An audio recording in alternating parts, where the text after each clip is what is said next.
آج دنیا میں کتابیں اٹھا کر کے دیکھیے، آپ کو نماز کی کتابوں کے ٹائٹل پر لکھا ملے گا حنفی نماز۔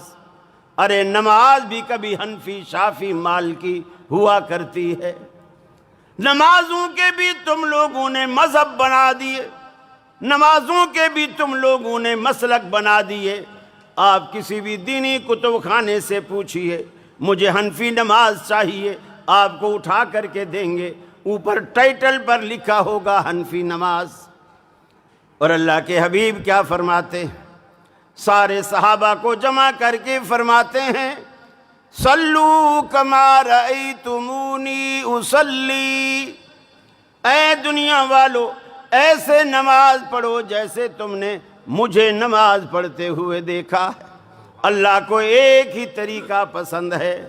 ارے ہماری نہ کسی سے لڑائی ہے نہ کسی سے جھگڑا ہے، ہم صرف اتنی بات کہتے ہیں جب گھر چھوڑ کر، دکان چھوڑ کر، بچے بیوی چھوڑ کر مسجد میں آتے ہو، اللہ کے گھر میں آتے ہو، ایسے طریقے پہ نماز پڑھو جب نماز سے فارغ ہو وہ آپ کے گناہوں کی وہ گٹھڑیاں جو فرشتوں نے نماز پڑھتے وقت اتار کر الگ کر کے رکھ دی تھی، جب آپ نماز سے فارغ ہو وہ فرشتے رب العالمین سے پوچھیں الہ العالمین یہ بندہ نماز پڑھ کے جا رہا ہے، اس کی گناہوں والی گٹھڑی اس کے سر پہ دوبارہ لاد دیں یا اس گٹھڑی کا کیا کریں؟ اللہ کہے اے میرے فرشتوں اس گٹھڑی کو ضائع کر دو، میں نے اس بندے کے گناہوں کو معاف کر دیا۔ ایسی نماز پڑھو۔ اور وہ گناہ کب معاف ہوں گے؟ جب ہماری نماز محمد الرسول اللہ صلی اللہ علیہ وسلم کے طریقے کے مطابق۔ آپ ایک نمونہ ہیں، اسوہ ہیں، معیار ہیں، آپ محور ہیں پوری کائنات کا، خاص کر مسلم دنیا کا، کہ پوری دنیا آپ کو قائد مانے، لیڈر مانے، رہنما مانے، رہبر مانے۔ اور آپ پیغمبر علیہ السلام کی دنیا میں 3 بڑی دعوتیں تھیں، 3 بڑی دعوتیں۔ سب سے پہلی دعوت ہجرت سے پہلے جس نے باپ کو بیٹے سے، بیٹے کو باپ سے، بہن کو بھائی سے، ماں کو بیٹی سے لڑا دیا۔ آج دنیا میں یہ جو لبرل طبقہ ہے نا، یہ بڑا ایشو اٹھاتا ہے کہ میاں ایسی بات کرو کسی کا دل نہ دکھے، کسی کا دل نہ دکھے، محبت والی بات کرو، محبت والی بات کرو۔ اگر کوئی کہے کسی کا دل نہ دکھے، مجھے بتائیے دنیا میں نبی کریم صلی اللہ علیہ وسلم سے میٹھا بھی کوئی ہو سکتا ہے؟ کسی کی زبان نبی سے میٹھی ہو سکتی ہے؟ کسی کا اخلاق نبی سے اعلیٰ ہو سکتا ہے؟ پھر مکے والوں نے آپ کو مکے سے کیوں نکالا؟ مکے والوں نے آپ کو مکے سے کیوں نکالا؟ آپ کا اخلاق گندا تھا، نعوذ باللہ، آپ حق بات نہیں کرتے تھے، نعوذ باللہ، اس لیے نکالا کہ آپ بات ہی حق کی کرتے تھے۔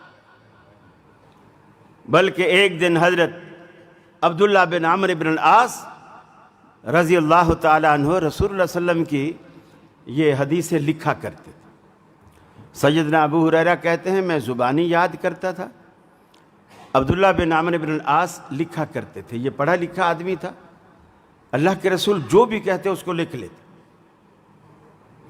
کچھ لوگوں نے اعتراض کیا، اعتراض یہ کیا کہ عبداللہ تو نبی کریم کی ہر بات لکھتا ہے، آپ کبھی خوشی میں کوئی بات کہتے ہیں، کبھی غمی میں کوئی بات کہتے ہیں، کبھی دکھ میں کوئی بات کہتے ہیں، کبھی ہنستے ہوئے مزاح میں کوئی بات کہتے ہیں، اور تو ہر بات لکھتا ہے۔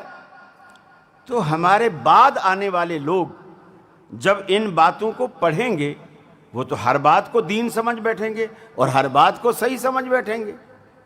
تو چلو آج ماحول سے واقف ہے کہ آپ نے یہ بات ہنستے ہوئے کہی، مزاح میں کہی یا غصے میں کہی، کسی بھی حالت میں کہی، تیرے کو پتہ ہے، لیکن تیرے بعد جو لوگ آئیں گے ان کو تو پتہ نہیں ہے، وہ تو تیری لکھی ہوئی ہر بات کو حدیث سمجھیں گے اور ہر بات پہ عمل کرنا شروع کر دیں گے اور ہر بات کو دین سمجھیں گے۔ حضرت عبداللہ بن عمرو کہتے ہیں کہ میں نے توقف کیا اور کچھ عرصے کے لیے لکھنا چھوڑ دیا۔ پھر میں نے سوچا کہ یار میں نے لوگوں کے کہنے پر ایک اچھا کام چھوڑ دیا، میں رسول اللہ سے کیوں نہیں پوچھ لیتا صلی اللہ علیہ وسلم، میں آپ سے کیوں نہیں پوچھتا کہ لوگ ایسا کہتے ہیں، آپ بتائیے میں لکھوں کہ نہ لکھوں۔ صحابہ کرام میں جو خوبی تھی نا، وہ یہی سب سے بڑی خوبی تھی۔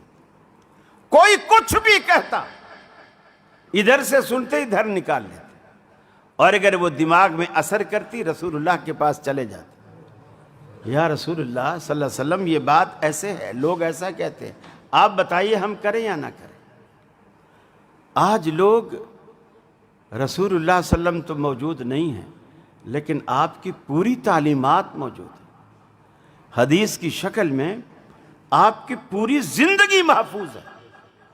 سابقہ کتابوں میں، سابقہ مذاہب میں جو آسمان سے اترنے والی کتابیں ہیں، تورات، انجیل، زبور، وہ بھی آج محفوظ نہیں ہیں، لیکن اسلام کی اللہ نے ایسی حفاظت کی ہے، نہ صرف قرآن محفوظ ہے بلکہ نبی کریم کی 23 سالہ دور نبوت کی زندگی محفوظ ہے۔ جن لوگوں نے نبی کی زندگی کو محفوظ کیا ان کی زندگیاں بھی محفوظ ہیں، جسے آپ راویان حدیث کہتے ہیں، ان کی زندگیاں بھی محفوظ۔ کہاں پیدا ہوا، کس سے پڑھا، کون کون اس کا شاگرد ہے، کون کون اس کا استاد ہے، اس کا علاقہ کون سا تھا، جوانی میں کہاں تھا، بڑھاپے میں کہاں تھا، اس کی یاداشت جوانی تک کیسی تھی، جوانی کے بعد کیسی تھی، ایک ایک چیز محفوظ ہے۔ اللہ نے اسلام کی ایسی حفاظت کی۔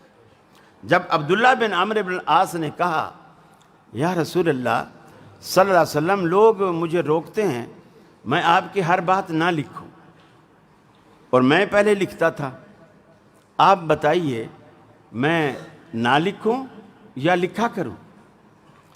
نبی کریم صلی اللہ علیہ وسلم نے فرمایا، عبداللہ میری ہر بات لکھا کرو، میری ہر بات لکھا کرو، اللہ کی قسم میں غصے میں بولوں، خوشی میں بولوں، غم میں بولوں، مزاح میں بولوں، میری زبان سے جب بھی نکلتا ہے حق نکلتا ہے، حق کے سوا کچھ نہیں نکلتا، اور یہ مقام دنیا میں کسی اور کا نہیں ہے۔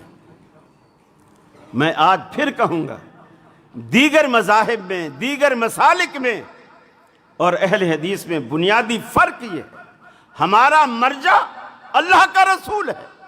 ہم کہتے ہیں جو بھی بات ہے رسول اللہ پہ پیش کرو، اگر آپ اس کی تصدیق فرما دیتے ہیں وہ ہماری بات ہے، آمنا و صدقنا۔